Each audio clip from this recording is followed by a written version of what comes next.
Hola, Internet! 7 avril 2019, bienvenue sur le Daily Buffer Podcast. Your daily source of madness, craziness, happiness. Your daily source of inspiration and creativity. J'aimerais saluer d'entrée de jeu des nouveaux Patreons. Des nouveaux maîtres du monde. Les nouveaux membres de la monarchie, j'aimerais saluer. Premièrement, monsieur Étienne Dano. Mon ami Étienne Dano qui est devenu un Patreon. C'est un commando. Oh, que oui.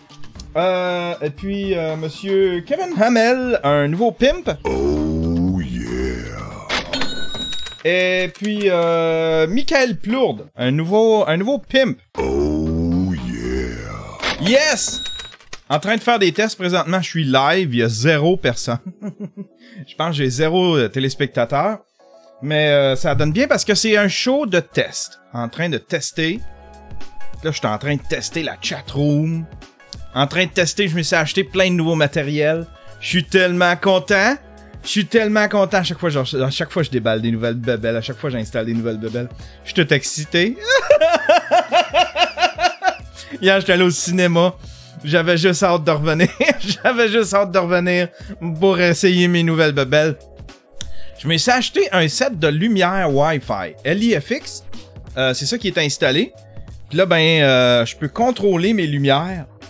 Je peux lui donner des couleurs différentes. Regardez bien ça, c'est magique. ça fait 10 ans que ça existe, mais moi je viens d'arriver dans le futur. Regardez bien ça, je peux les faire flasher. J'ai un petit quand je vais avoir des nouveaux abonnés, ça c'est trippant ça. Quand je vais avoir des nouveaux abonnés sur Twitch, je pense, ou sur YouTube, ou les deux peut-être, ça va flasher, regardez bien. Là, ça c'est pour ceux qui regardent en vidéo là. Il y a regardez bien. Ah, ça flash vert. Nice. Ah, il y a Sir Maximum qui est là, qui me salue dans la chatroom. Salut mon cher Maxime Duclos. J'ai envoyé quelqu'un te contacter, quelqu'un qui voudrait faire de quoi, qui a une grosse page de trucker, qui voudrait faire de quoi avec le podcast. Les truckers qui sont un public, c'est un très bon public pour le podcast. Les truckers.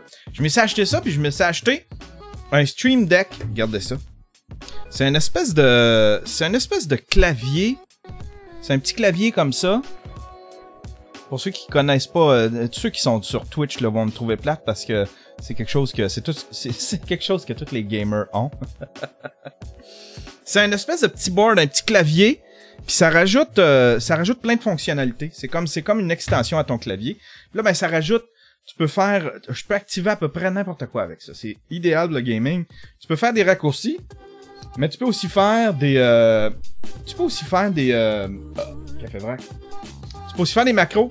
C'est-à-dire que tu peux lui donner une série de commandes. Tu peux lui dire, rouvre telle fenêtre, attends quelques secondes, pars telle playlist de musique, attends quelques secondes, pars mon recording. Fait que là, j'ai tout automatisé. J'ai tout automatisé disons, le début du show. C'est tout automatisé dans mon Stream Deck. Puis là, il me reste juste à switcher de chaîne. J'ai plus comme 15 boutons pour partir. Avant, là, fallait que je parte l'enregistrement. Après ça, que je parte la première scène. Que j'allume mon micro. Après ça, que je switch de chaîne. Que je switch de scène. Que je switch de scène. Là, regardez bien. Je vais switcher de scène. Fait que là, on va aller... là, je suis en mode webcam. Puis là, je peux aller en desktop. Tiens. Ah, voilà. Aussi facile que ça. Puis là, je peux aller voir mes Patreons. Hein? Avec Étienne Dano, qui a un nouveau commando. Un nouveau commando. Là, j'ai même mon soundboard. Étienne Dano, un nouveau commando. J'ai mis mon crusher quand je vais vouloir aller... regardez bien. Quand je vais vouloir lancer quelqu'un dans le crusher, j'ai juste à peser sur le petit bouton ici.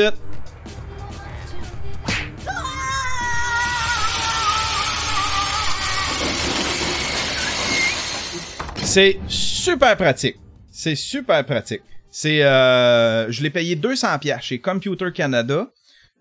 Partout où ce que je l'ai vu, il était pas mal autour de 250, je pense. Mais chez Computer Canada, il est 200$. Computer Canada, j'ai ça à genre... même pas 2 km de chez nous, là, tu sais. J'ai ça, je peux y aller à pied tellement que c'est proche. Puis j'y pense jamais, mais c'est une bonne... c'est une chaîne. Ils ont du bon matériel, mais le magasin a tout le temps de l'air vide. C'est trop grand, puis ils ont pas assez de stock, puis ils sont tout le temps en train de changer des... Ils sont tout le temps en train de... Disons... changer les allées de place ou le matériel de place. Fait qu'à chaque fois que j'arrive, il y a tout le temps 2-3 allées qui sont vides. Fait que je sais pas si... Ils se préparent à fermer tranquillement. Ça n'a pas de l'air super gros en vie, mais ils ont des bons prix, par exemple, sur du matériel. Puis c'est plein de monde qui connaissent ça, tu sais. C'est le fun que, tu sais, contrairement, mettons, à Best Buy, où est-ce que c'est plus une job étudiant, Computer Canada, c'est un peu comme... c'est un peu comme Microbyte, là, tu sais, là, c'est du monde qui... C'est des geeks, là, qui connaissent ça, qui travaillent là. Ah, ben voilà. Ah, ben voilà. Et Maxime qui me dit, oui, j'ai parlé avec lui, on va se rencontrer la semaine prochaine. Ah, si. Good. Good, mon cher. Hey, oui. J'ai, hier, je suis allé voir un film. Un film répertoire. Ils l'ont plugué partout cette semaine. Ça s'appelle Mad Dog Labine. Mad Dog Labine. C'est un film répertoire, c'est un film québécois. Ça a été fait par un gars de l'Abitibi, puis un gars du Pontiac. C'est un film répertoire, puis c'est un film avec une drôle de démarche. Il y a quelques comédiens connus, des comédiens professionnels. Sinon, tout le reste, c'est des gens du village, je pense. Même les deux actrices principales, c'est deux petites filles du village, ou c'est deux comédiennes, je pense, qui n'étaient pas comédiennes de métier. Là, ils ont pris deux petites filles du village, puis ils ont décidé d'en faire les actrices principales. Et d'après moi, c'est une petite erreur. Parce que le seul défaut à ce film-là, c'est justement parce que des fois, le mauvais jeu des comédiennes, tu sais, c'est des petites filles, c'est pas leur profession. Je me rends compte que, tu sais, être comédien, être acteur pour un film, c'est un métier, là, tu sais, ça prend des compétences, puis il faut que tu saches jouer. Les petites filles, ils savaient pas jouer. Il y a des bouts où il y a des longs bouts où on y croit, tout est correct, mais à un moment donné, ils font des scènes un petit peu plus poussées. Tu fais comme, ça fait cheap comme jeu. Puis là, ça t'extire du film, puis ça te reprend un petit peu de temps à rentrer dedans. Mais sinon, pour le reste, c'est un très bon film. Je donne une petite note de passage. 6.5 sur 10. Ma blonde n'a pas trippé pantoute. Ma blonde n'a pas trippé pantoute. Petit rappel, ceux qui veulent participer au microfilm GigaFest, ça se termine, les entrées se terminent le 12. Je vais peut-être extensionner, là. Mais fiez-vous pas là-dessus, je sais pas encore jusqu'à quand. Je vais vous revenir là-dessus, je vais vous tenir au courant. Mais admettons, faites vos affaires pour le 12. Je pense que c'est le 12, c'est ça? C'est la date butoir pour remettre votre film pour le microfilm GigaFest. Ceux qui savent pas c'est quoi le microfilm GigaFest, c'est une espèce de petit festival de courts-métrages qu'on fait en ligne. Vous m'envoyez les films, vous m'envoyez vos petits films, il faut qu'ils soient 3 minutes, pas plus. Pas plus que 3 minutes. C'est vraiment le maximum que tu peux faire ton film. 3 minutes, c'est, je pense, c'est 3 minutes 10 secondes avec la petite... je demande une petite slate, une petite ardoise au début. Tu m'envoies ça par WeTransfer. Puis après ça, on se regarde ça sur Internet. On se fait une soirée, je fais une espèce de live YouTube. Je vais faire je vais faire une espèce de soirée où est-ce qu'on va se regarder tous nos petits films. On va jaser dans la chatroom. Il y a même du monde qui se réunissent ensemble, qui regardent ça dans leur salon. C'est vraiment cool. Là, à date, j'ai juste 3 films.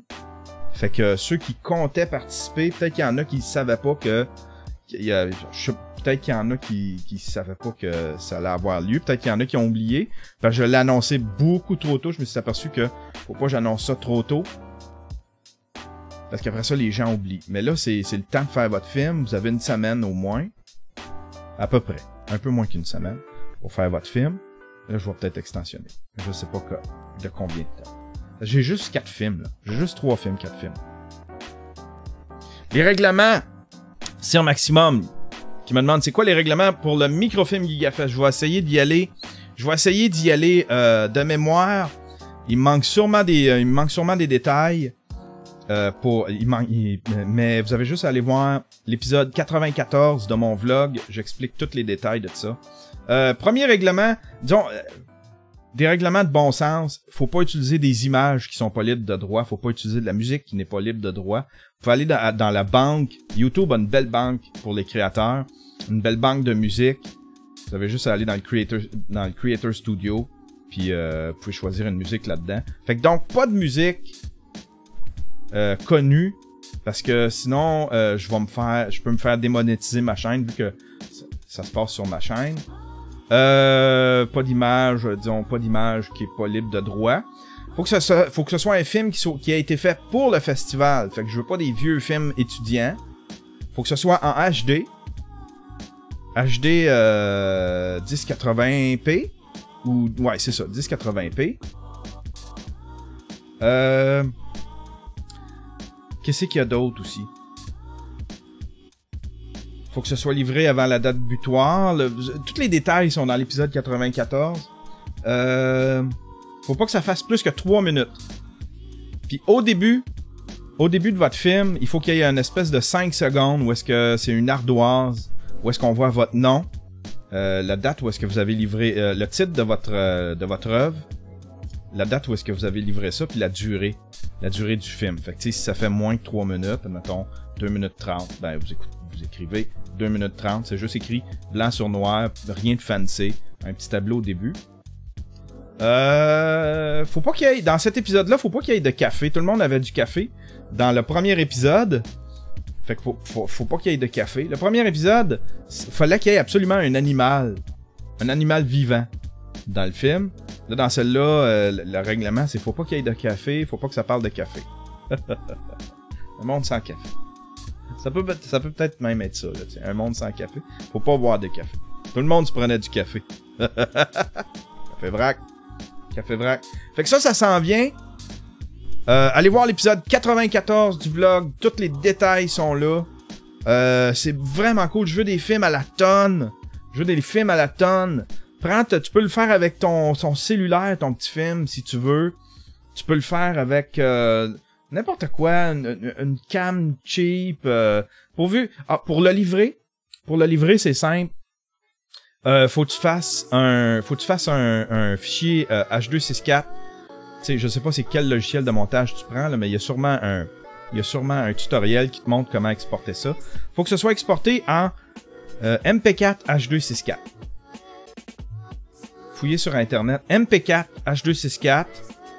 C'est un format qui est léger, la qualité est bonne. Moi, je peux prendre ça, glisser ça dans un montage. Il n'y a pas trop de pertes. C'est pas trop lourd, ça passe sur WeTransfer, il n'y a pas de problème. Puis il faut que ce soit livré par WeTransfer. Tu t'en vas sur WeTransfer, tu glisses ton fichier là-dessus, tu envoies ça à yanbuzz@gmail.com. Yanbuzz, Y-A-N-B-U-Z-Z, @gmail.com. Et puis, le tour est joué.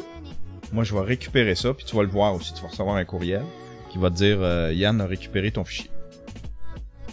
Ah ben voilà. Il y a eu quelques réactions. J'ai eu une belle réaction. Concernant... C'est un épisode du Daily Buffer Podcast assez early, quand même. Je pense que c'est l'épisode... Je vais aller voir sur YouTube. On va aller voir sur YouTube. Il y a quelqu'un qui explique un peu. Je trouvais ça le fun. Qui expliquait...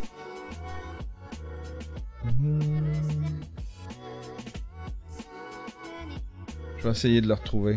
Je la trouvais le fun. Je la trouvais le fun son intervention. Faut que je retrouve ça absolument. Tiens, on va aller sur le desktop avec mon Stream Deck. Je vais juste essayer de retrouver. Il y a quelqu'un qui en a parlé là. C'est pas tout le monde qui l'aime, hein. Éric Duhem, j'ai eu beaucoup de commentaires aussi sur Éric Duhem. C'est un commentaire qui est pas si... Éric Duhem, quel vidange! Je pense assez catégorique, hein, comme... Ah, Colin, c'est quel épisode? Me semble que c'est l'épisode... C'est quel épisode? Quelqu'un qui m'instruisait pas mal sur le voile, sur... c'est quel épisode que j'ai fait ça? On va aller voir dans le Creator Studio.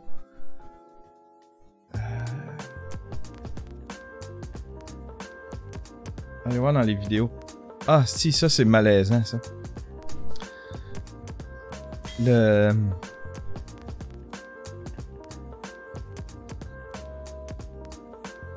Bon, peut-être que... Ah, c'était avec... c'est ça, c'était Québec solidaire. On va aller voir. Vous êtes en train de voir toutes mes statistiques. C'est pas... Lancer... Attends pas, on va aller voir c'est quoi là.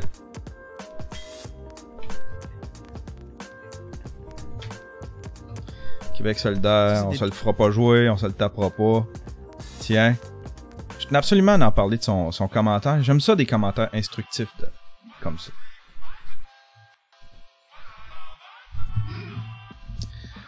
Québec, c'est quelqu'un qui s'appelle Québec-Palestine.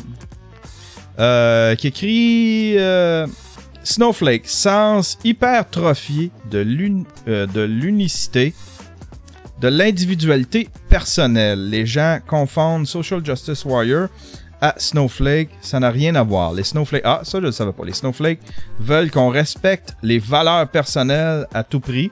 Les Social Justice Warriors veulent imposer leurs valeurs aux autres. La seule constante, c'est que les deux sont fatigants en tabarnak et n'ont qu'un respect très limite pour la liberté d'expression. C'est vrai que c'est très ils veulent censurer ceux et celles qui les blessent. Merci beaucoup pour ton contenu, Yann. Et après ça, il intervient de nouveau. Hijab, ça j'aime ça. Hijab couvre les cheveux. Niqab couvre tout sauf les yeux, souvent porté avec le abaya, la robe noire. Burqa cache tout avec une porte à screen pour les yeux. Chador, voile perçant, en fait, une burqa mais à visage découvert. Si on s'accorde sur le visage découvert pour tout dans les lieux publics, la laïcité aurait pu être exprimée dans une charte, ce que tous les employés les employés de l'État s'engagent formellement par écrit à respecter le caractère laïque de l'État et à ne faire aucun prosélytisme sur les lieux de travail. Ça affirme la laïcité et ça ne brime personne. Pour Québec solidaire, ils et elles ont cristallisé leur position sur la liberté individuelle versus les valeurs collectives et sur le fait que ça ferme des portes pour les femmes qui portent le voile et voudraient travailler en éducation et en santé. Comme si elles ont pris pour acquis que la majorité des femmes étaient voilées par choix, ce qui reste à démontrer. Ce qui me fait douter un peu, tu sais. Il y a des fois c'est par choix, mais des fois aussi c'est par choix endoctriné. Il y a les deux, tu sais, ça peut être par choix, mais tu sais, il y a un petit peu de... Comment on appelle ça? Stockholm Syndrome, là, tu sais. Un petit peu de Stockholm Syndrome. Fait que... c'est pas tout à fait libre. Si c'est endoctriné comme ça, c'est pas tout à fait libre, tu sais. Pour moi, je me demande toujours pourquoi les femmes voilées ne prennent pas le compromis des juives ultra-orthodoxes et portent des foulards ou des perruques pour cacher leurs cheveux. Surtout que le hijab est une coutume culturelle qui n'a pas de source religieuse spécifique et n'est une expression de foi musulmane que dans les milieux conservateurs et ultra-conservateurs. J'aime ça lire des trucs de même, ça m'instruit beaucoup. Je me prononce, puis je suis comme n'importe... Je suis...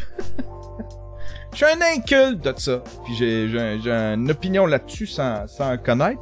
Mais on devrait tous en connaître plus sur ces symboles religieux-là. Ça serait le fun, tu sais. Il y a un petit peu de désinformation. Il y a un petit peu de désinformation volontaire. Il y a un petit peu d'inculture volontaire, tu sais. Surtout quand on pense à Richard Martineau qui pousse ça à l'extrême. Sacre. Est-ce que des fois c'est malaisant? Tu regardes ces affaires, tu fais comme... Ah, fuck. Et c'est parce que c'est à cause du monde comme Richard Martineau, admettons que des gens qui questionnent, des gens qui ont une réflexion, disons, plus...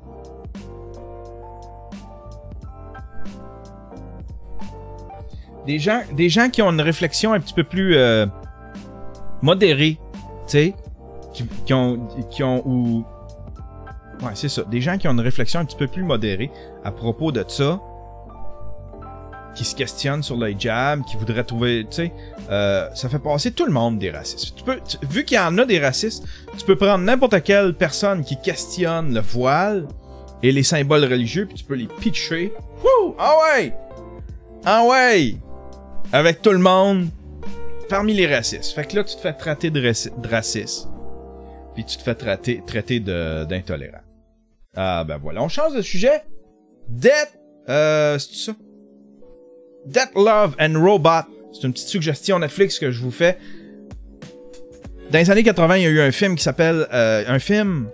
C'était inspiré en fait, c'est un film... Il y a un magazine qui s'appelait Metal Hurlant. En anglais, c'est Heavy Metal. C'est une espèce de magazine de BD fantastique, érotique. C'est de la BD pour adultes. Mais tu sais, c'est pas de la porn, mais il y avait beaucoup d'érotisme, beaucoup de science-fiction, beaucoup de fantastique. C'était une Christie de belle BD. Je sais pas s'ils en font encore. Je sais pas s'ils font encore des BD, mais toujours est-il que la BD était très populaire. C'était comme un peu subculture, puis ils ont fait un film avec ça. Le film était très bon, mais il a pas pogné.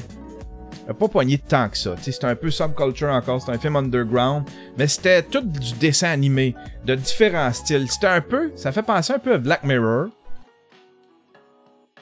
mais version BD, tu sais. Puis c'était toutes des petites nouvelles d'à peu près, je sais pas, des petits tableaux d'à peu près 15 minutes. Puis ça donnait un film. Il y avait peut-être 5-6 tableaux comme ça, de 15 minutes, puis ça donnait un film. Puis tout ça était transporté par une espèce de fil conducteur. Et là, Netflix ont mis en ligne il y a à peu près 3 semaines une série qui s'appelle Death, Love and Robots. Ah! Fuck que c'est bon!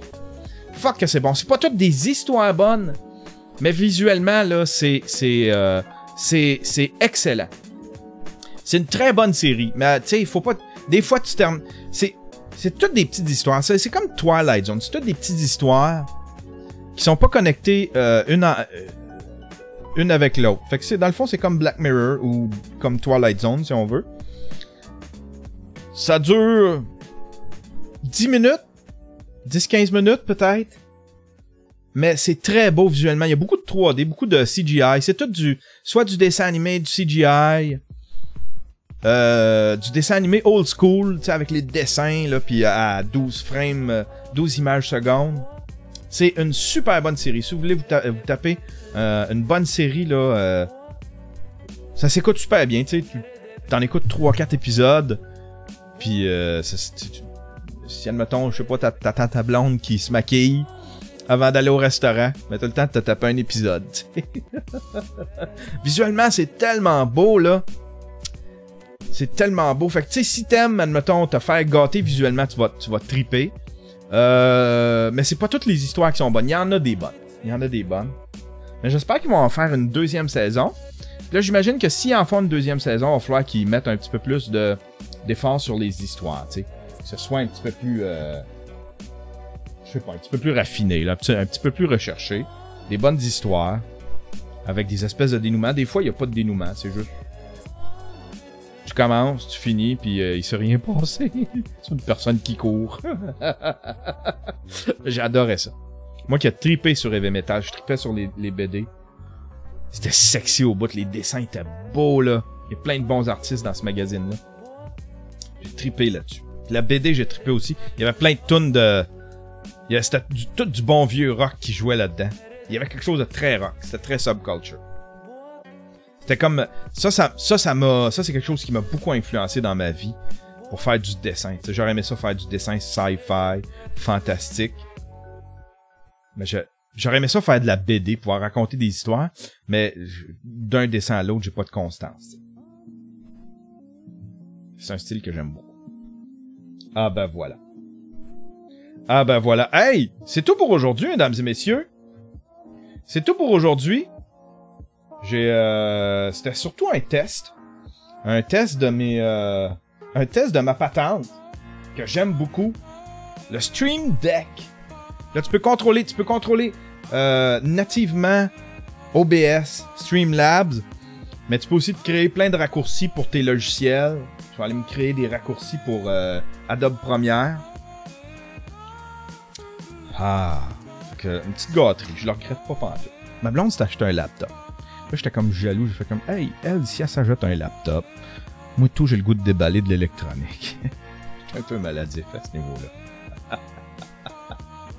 Je suis un peu maladif à ce niveau-là. Aïe, aïe, aïe. Hey, bonne journée tout le monde. Bonne journée, je m'en vais préparer, je m'en vais faire une petite sieste. De toute façon, on va aller préparer sous-écoute. Je vide les cartes, puis on va aller enregistrer un petit sous-écoute ce soir. Je sais pas c'est qui les invités. J'ai aucune idée. Mais surveillez-le, ça va être live. Si vous êtes un Patreon sur sous-écoute, un Patreon à 5$, vous allez être en mesure de voir le live de ce soir. Allez, bonne journée tout le monde!